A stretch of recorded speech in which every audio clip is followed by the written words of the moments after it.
네, 안녕하십니까. 오늘은 그 부모 양육 환경이 학습에 미치는 영향에 대해서 말씀을 드리겠습니다. 가장 중요한 건요, 부모님들은 어떤 소프트적인 거를 많이 생각하시죠. 입시, 학원, 시험, 이런 게 또 생각하는데, 그것에 가장 기초가 되는 게 바로 아이들의 정서 불안입니다. 예. 정서가 불안하면요, 공부를 할 수가 없습니다.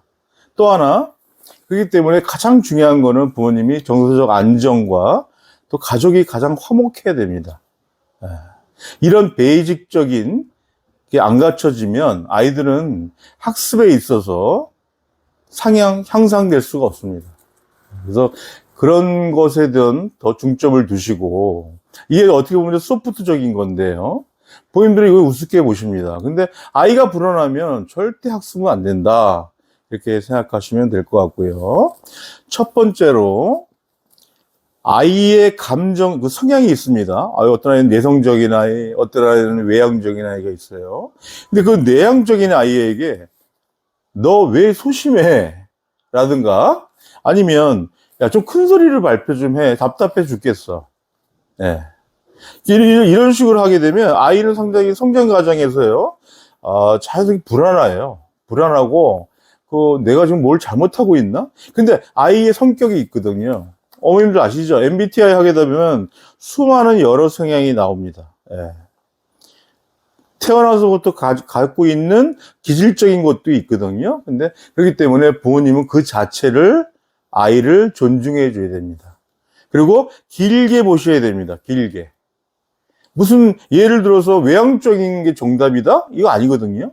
근데 부모님들은 이상하게 좀 적극적이었으면 좋겠고, 발표도 크게 했으면 좋겠고, 이런 뭐 조급함이 좀 있으세요. 예. 그래서 아이들 좀 끝까지 보시고.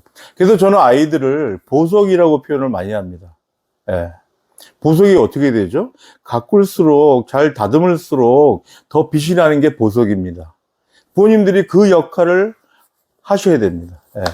그렇기 때문에 좀 길게 보시고 기다려주는 그런 모습이 아이가 상당히 안정이 됩니다. 자, 두 번째는 정서적으로 지지가 중요한데요. 아이들의 가장 중요한 게 뭔지 아십니까? 바로 자존감입니다. 부모님들이 만들어줄 수 있는 자존감을 강하게 할 수도 있고, 자존감을 하락할 수 있는 것도 부모님의 역할, 가정에서 많이 이루어집니다. 예. 이 자존감이 없으면요, 친구 관계나 학교에 나가서 학교 생활, 아니면 일반적인 학업, 이런 거에 항상 아이들이 걱정을 많이 합니다. 예. 그렇기 때문에 부모님은 부모님 나름대로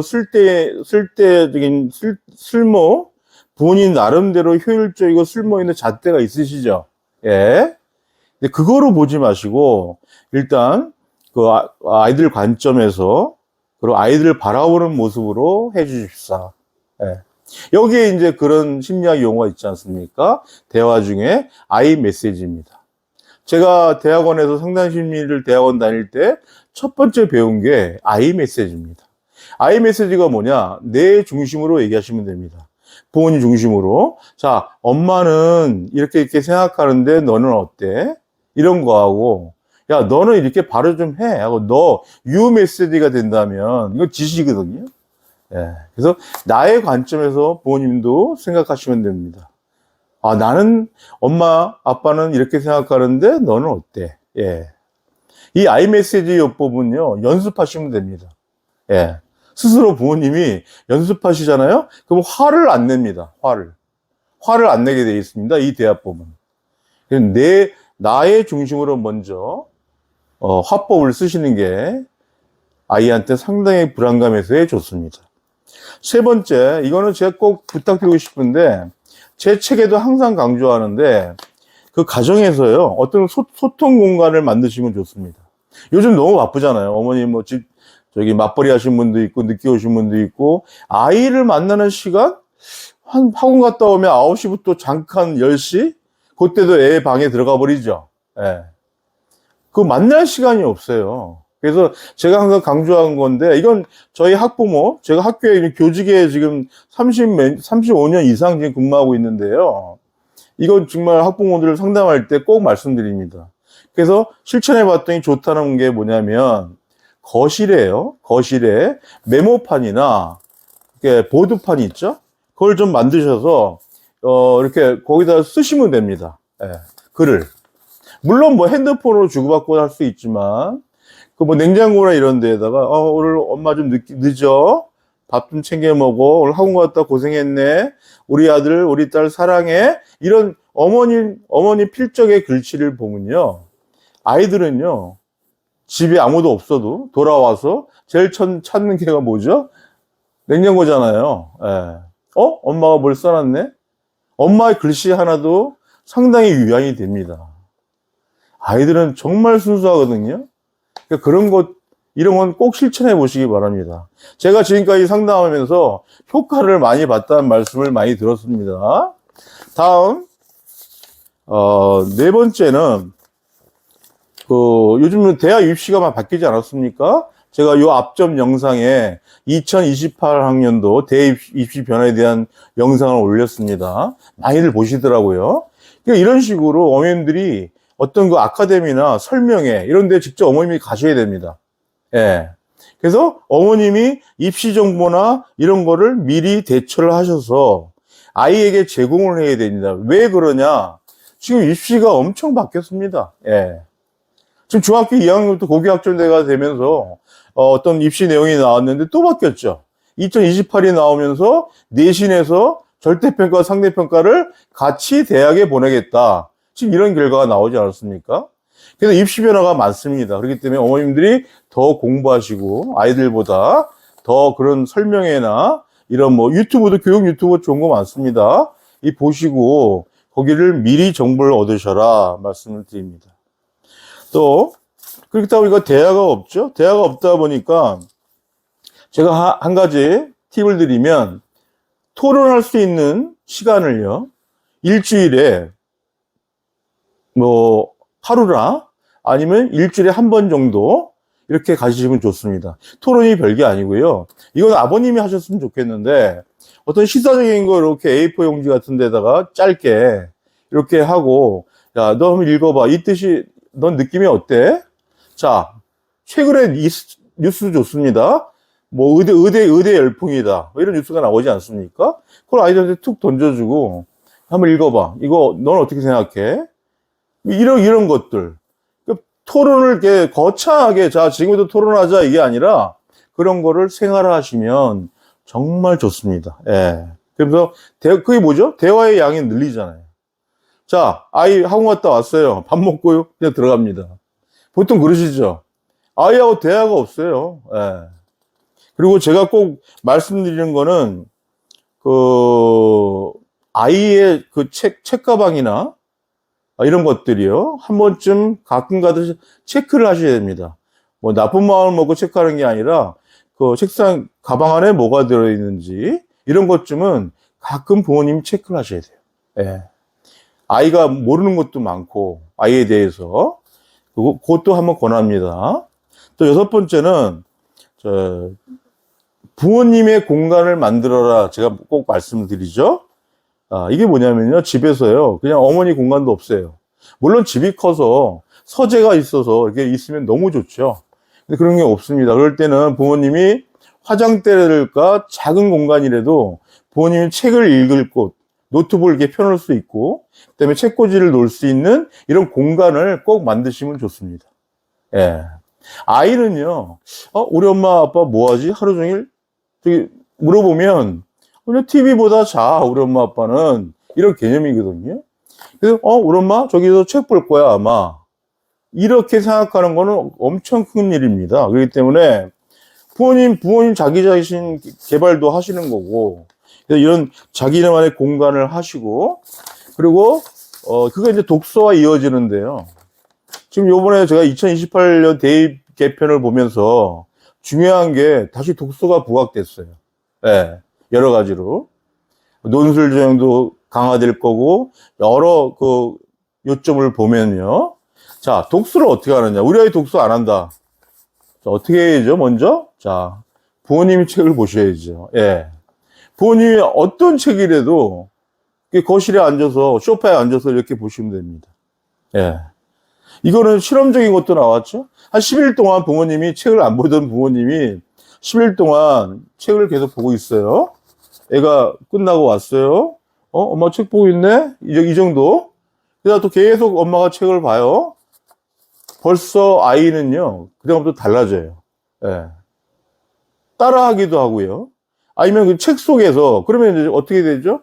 뭐, 저녁 먹을 때나 이럴 때, 그 책 이야기도 좀 해주고, 네가 최근에 읽은 책이 뭐야? 이런 식으로 독서를 유도하는데 첫 번째가 부모님이 책을 읽으셔야 됩니다. 예. 부모님이 책을 안 읽고는요. 그래서 이런 말이 있지 않습니까? 책 많이 읽는 아이들의 부모는 100% 책을 읽는다. 예. 반면에 책을 읽지 않은 부모의 아이 또한 프로테이지가 적습니다. 이런 수치가 나와 있거든요. 꼭 한번 실천해 보시기 바랍니다. 그리고 진로 고민이 있죠. 진로 고민도 있고 여러 가지가 있습니다. 아이들은요, 아침 8시부터, 그러면 끝났어요, 학교. 근데 학교 안에서 엄청난 일들이 벌어집니다. 이거 극한직업이에요. 친구 관계, 선생님 관계, 과제 수행, 그리고 뭐 왕따도 당할 수 있죠. 친구를 어떻게 사귈까. 뭐 여러 가지. 제가 보면 제일 안타까운 게 식당에서 혼자 먹는 아이. 예. 아무도 걔 옆을 안 갑니다. 너무나 안타까워요. 이런 여러 가지 일을 겪고 또 학교 끝나면 또 학원을 가죠. 뭐 햄버거 같은 거 하나 이렇게 먹고 한 9시, 최소한 늦게 오는 10시까지도 와요. 예, 중학생들 지금. 이렇게 돌아옵니다. 그렇기 때문에, 어머님들이 더 그런 아이들, 그런 거에 대해서 더 관심을 두시고 힘들거든요. 그렇기 때문에 저는 꼭 얘기하는 게 뭐냐? 얘가 집을 들어올 때 마중을 해라는 얘기를 꼭 해요. 마중. 예. 최대한 마중. 근데 애들이 학원 갔다 늦게 오지 않습니까? 그러니까 부모님 중요한 약속 이외에는 그 시간대는 꼭 집에 있으셔야 됩니다. 예. 아이들은요, 딱 늦게 이제 학원까지 갔다 왔어요. 아이들도 피곤합니다. 어머니들도 피곤하지만. 갔다 왔는데, 집 문을 열었어요. 엄마가 문을 열어줘. 이게 딱 열었더니 엄마가 있어요. 그 자체만이라도 아이들은 상당히 위안이 됩니다. 상당히 위로가 되고요. 그래서 제가 되도록이면 장사하시는 분들도 그 시간대는 잠깐 집에 와서 이따 나가세요 하고 제가 말씀을 드리거든요. 때문에 그런 거, 위안 같은 거, 이런 거에 대해서 꼭 챙기셔야 됩니다. 근데 뭐 아이가 오는 시간에 없을 수도 있잖아요. 외부에 있을 때. 그때는 어떻게 해야 되죠? 문자나 전화 꼭 그 시간대. 집에 왔을 텐데 집에 왔나? 뭐 문자로 집에 왔나? 얼마든지 할 수 있죠. 예. 그 마중이라는 건요. 아이들한테 하루 일과를 마치고 와서 부모님 얼굴 딱 볼 때요. 부모님 얼굴 보자마자 다 풀리는 애들도 있어요. 예. 힘들었던 게. 그래서 요거는 꼭 어머님들이 지켜주십사 하고 내가 말씀을 드립니다. 그렇기 때문에, 아이들은요, 상당히 불안합니다.